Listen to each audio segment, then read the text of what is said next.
into a group of pedestrians. People gathered on the street corner, resulting in several injuries. The driver then got out and used a weapon to cut several people who were then transported to local hospitals. I'm here today with two people who were primarily involved in the response. That's our chief of police and our director of public safety, and also our chief medical officer.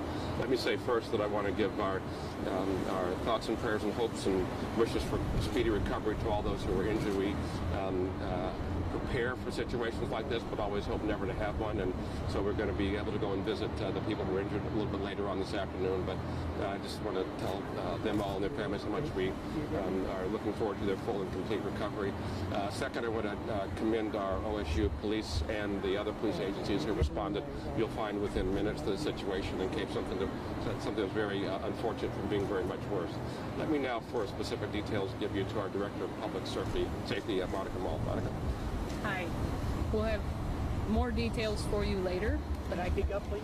Yes, we at West 19th Avenue, west of College, on the North Academic Campus, in front of Watts Hall.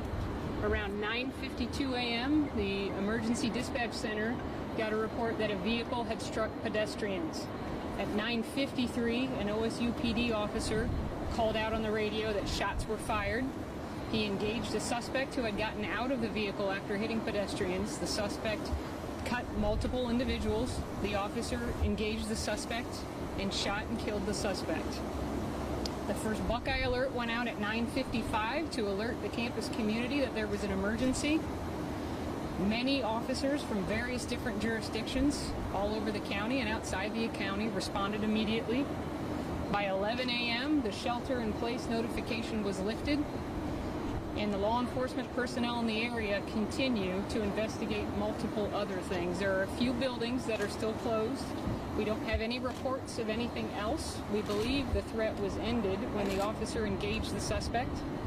Very fortunate that an OSU PD officer was there and took quick action, and we believe that injuries were minimized as a result of that. We will continue probably to have an active crime scene throughout the rest of the day, and we'll have more updates for you later on those things. As I said, we do have a few buildings that are still shut down just as a precaution as we go through and sweep those. But we do believe that the threat ended right when the officer engaged the suspect. We'd like to have Andy Thomas also come in and give information on the condition of the people who were injured, and we'll get back to you. Thank you. Thank you. My name is Andrew Thomas. I'm Chief Medical Officer for the Medical Center. We received a number of wounded individuals here at Ohio State. We also received word from our colleagues at Grant and at Riverside that they had received wounded individuals. We actually had great collaboration and coordination between the systems when it comes to events like this. We train for these events. Here at Ohio State, we received 5 wounded individuals from the scene, 2 with stab wounds and 2 with wounds related to being hit by the car. And we just received a 5th victim who was actually hiding in place, as they've been directed to do by the Buckeye Alert, who actually just arrived here at the medical center not that long ago, and her injuries are still being assessed. There were 2 individuals with lacerations that were taken to Grant Hospital downtown. I'm told by my colleagues there that both of those individuals are doing well, with not with life-threatening injuries. As well, 2 motor vehicle accident victims that were taken to Riverside, and I'm told similarly those 2 individuals are doing well, but I don't have any more information on those folks. So, one of the people injured, was the officer injured? Not that I'm aware of. No. Not that I'm aware of. The officer's not injured? No, the officer's not injured. What were they staring with? Knife or something? I'll let the chief or Chief, public safety comment on that. Let me just start from the top, and maybe it will answer some of your questions. About 9:52 a.m., a male suspect drove a vehicle over the curb, West 19th, west of College Avenue, struck pedestrians. He exited the vehicle and used a butcher knife to start cutting pedestrians. Our officers was on scene in less than a minute, and he ended the situation less than a minute. He engaged the suspect, and he eliminated the threat. The suspect is DOA. The investigation is ongoing. I want to thank officers for doing a great job. They did what they were trained to do. We have a lot of agencies here that are assisting us. Columbus Police, Columbus Fire. There were 9 people transported to the hospitals, 8 in stable condition, 1 in critical condition. We have a lot of other agencies assisting us here, the State Patrol, Franklin County Sheriff's Office, FBI, ATF. We are making sure that we do everything we can to investigate this very thoroughly and not leave any hole unturned. Is the suspect of any other weapons? It's an ongoing investigation. We've recovered a butcher knife. The suspect is DOA. Is he an RC student? That we will be able to provide you additional information when we have another press conference later. The investigation is still ongoing. Chief, is this a planned thing? Did this seem to be planned? And any indication this could be a terror attack?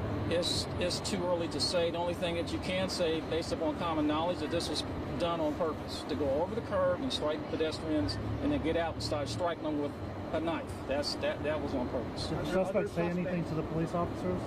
Ongoing investigation. As far as we know, there was 1 suspect, and that suspect is DOA.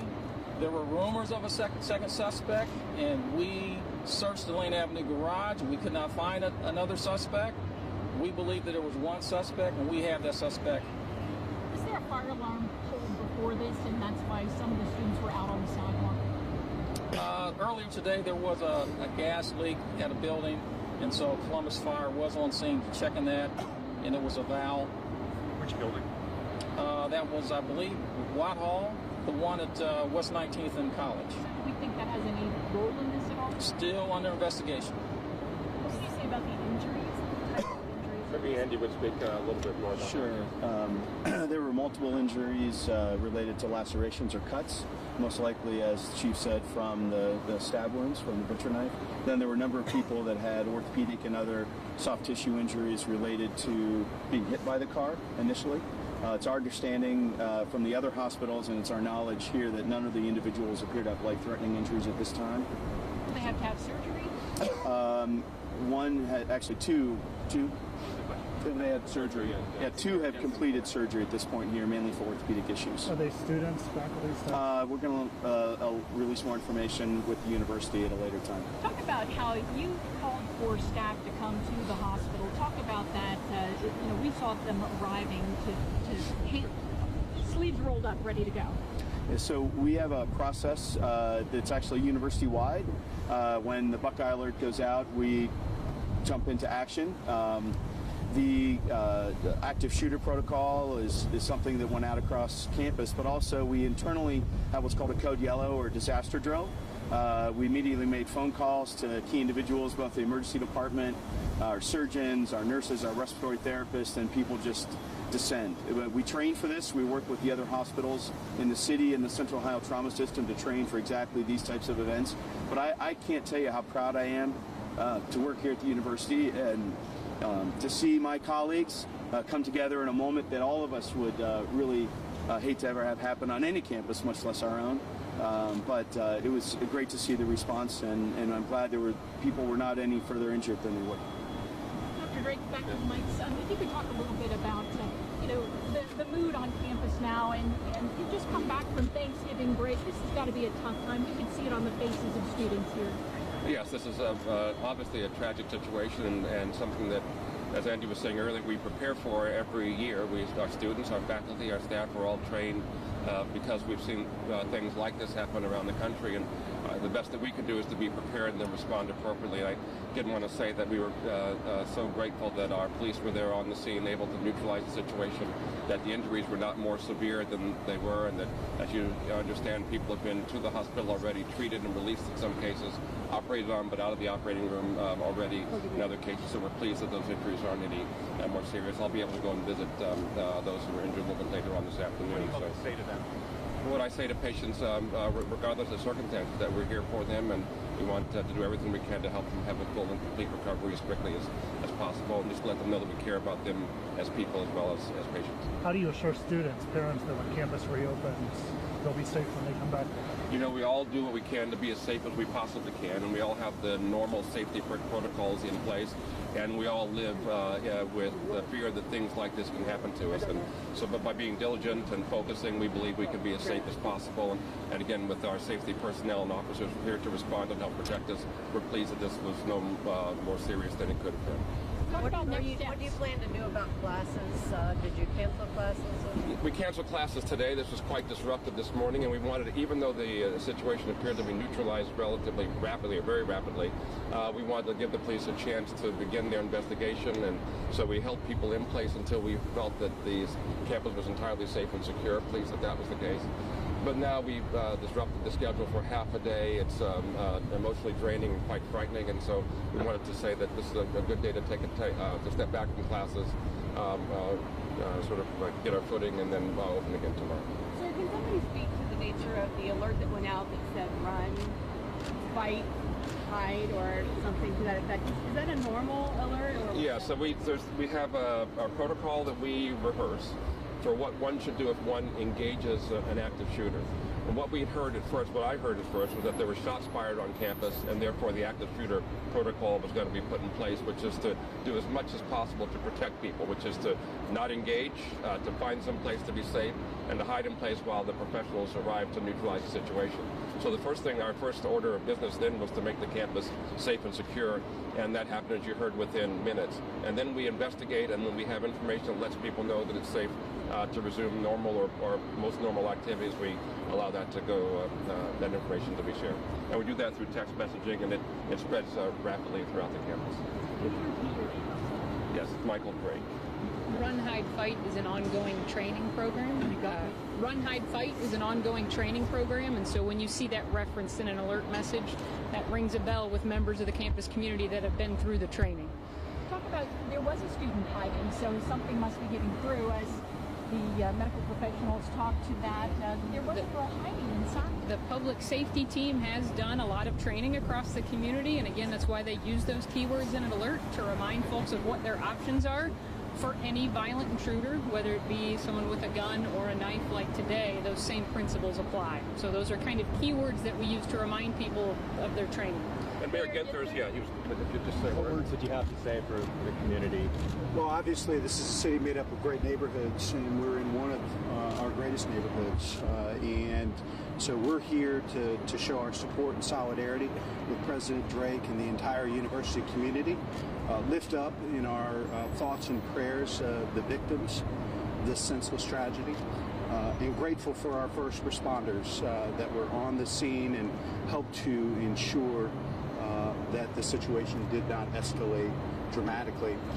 I'm here with Chief Jacobs and Chief O'Connor. I want to send a clear message to the university and to the entire community that the City of Columbus will devote whatever resources are necessary and work closely with President Drake and his team to make sure that everyone feels safe in this neighborhood and throughout our great city.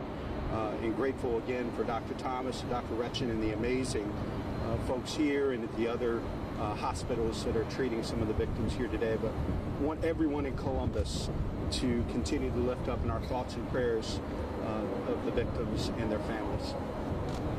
Dr. Drake, talk to us about, what will you say to the parents of students here? I have two college-age students, so I know how difficult it is being away from them. Talk to the parents and the families of what they can expect and what you're doing to keep their students safe, and also talk to their emotional and social needs. Well, as again, repeat what the mayor said, we're pleased that no one was injured more seriously than they were, and we all know we live in an open society where these kinds of tragedies happen someplace, it seems, on a far too frequent a basis. So what we do on the campus is everything we can to make the campus safe. We have multiple trainings in place and things to make this campus as safe as it can be, and we're pleased with how well those work, and we're pleased with how people have responded to this tragedy today. And we'll continue to work with your students, our faculty and staff to make this the safest place that we can make it, and that's our work on a daily basis. And I'll say that the cooperation that we have with the city, with the police, with fire, with all, makes our job that much easier. But we live in an unstable world, unfortunately, and so we have to continue to do our best to protect ourselves against the these sort of things. Chief Jacobs, could you talk about the tools and the methods used to try to assist OSU police finding out a motive? Certainly, there's every aspect of this investigation will be mulled over. We've got our federal partners, state partners, and local to try to identify any potential motive behind this attack.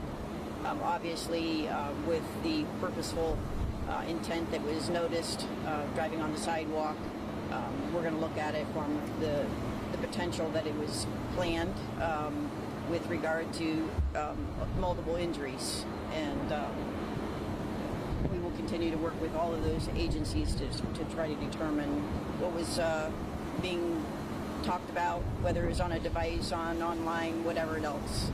We'll continue to look at that. Can you tell us whether any of what you've seen so far looks like it could potentially be a terrorist act? Well, I think that we have to consider that it is that possibility. We had an attack earlier this year with a man with a knife causing multiple injuries. So we're always aware that that's the potential, and we're going to continue to look at that. That's why our federal partners are here and helping. Can you talk about the shooting rumor, the active shooting, the initial reports that there was a shooter and not someone with a knife? Well, with the amount of people that were here on campus, it was very chaotic. And I'm very proud of the students and the faculty and the staff at OSU to do exactly what they needed to do, and that was to get someplace safe. We know that people did not try to be a part of that scene. They tried to get away from it, which is the right thing to do. So I'm very, very pleased with the reaction of everybody. We should not ever take for granted that the best thing to do is to protect yourself. So I do believe that the response was appropriate, and we couldn't have asked for more, I think. There's no indication of a gun right now. There's no indication of a firearm being used by that particular suspect at this point in time, but we haven't searched the vehicle yet. That's to be done, so we don't know what we'll find inside the vehicle. Any indication of multiple suspects at all? No indication for sure. Reports of that are being checked out, but we have a lot of witnesses to interview with regard to the aggravated assault that the suspect did, and we'll continue to find out whether or not there were anybody else involved. Will the campus police step up more police presence here on campus and throughout the city? That'll be up to OSU PD to decide about campus. We don't have any information that tells us that there's, a conspiracy going on. And we understand there were at least 2 people taken out of the parking garage and handcuffed. Can you address who they were? Were they just bystanders, suspects? Well, we believe that people, fled the scene and might have gone to their vehicles, and therefore they might have hunkered down when they realized that the police were going to search that building. It was pretty obvious that we were going to do a search, and until we know what their motives are, their intentions are, we're going to treat them as potential suspects. Are they still being considered potential suspects? Not that I know of. What more can you tell us about the one suspect who's deceased now? I mean, is he a student? Was it male, female, age? Don't have enough information yet to release that. Can I ask a question to just clarify the number of folks who were injured? Someone was hiding and had later come to the hospital. So does that mean there's 10 injured in total? Or is that person included in the 9? It's included in the 9. Thank you, Doctor. Yes. Who's lead investigator right now? Is it Columbus Police or is it OSU Columbus Police is investigating the aggravated assault caused by the suspect and the officer-involved shooting. Very, very, as Chief Stone said, I think you might have heard the pride in his voice that we're very fortunate that that officer was on scene so quickly and was able to deal with the situation so fast. We would like to tell students to please contact their loved ones, and the same with faculty and staff. They know they're safe, but their family members are probably seeing this on national media and do not know they're safe. So that would really help us out if they reach out and contact their loved ones, let them know that they're okay. That would be a great assistance to us. Have you been able to reach the victims' families to let them know what happened? I believe most of the victims have probably had a chance to do so. Would you say so? I can't guarantee that all have, but most of the victims were awake and talking when they were here, and I would expect to have had some contact with their family. Can any of you speak as to when the roads around campus, specifically 315, will see normal traffic flow? I thought we opened that up a while ago. Yeah. What about here on campus? The only thing that I think we're avoiding now is College and Woodruff and 19th down that way. I believe Lane Avenue should be open soon if it's not already. Take one more question. Chief Stone, this might be for you. Did the officer warn the suspect that they were about to shoot? Was there any warning? You know? As far as I know, he engaged the suspect and commands were not followed, and the officer did what he had to do to stop the threat. Other than the attacker, was anybody shot? Thank you. We'll have another update later. We appreciate it. Thanks very much. Thank you. Could we get a couple of names of ma'am? Ma'am. Sorry, that's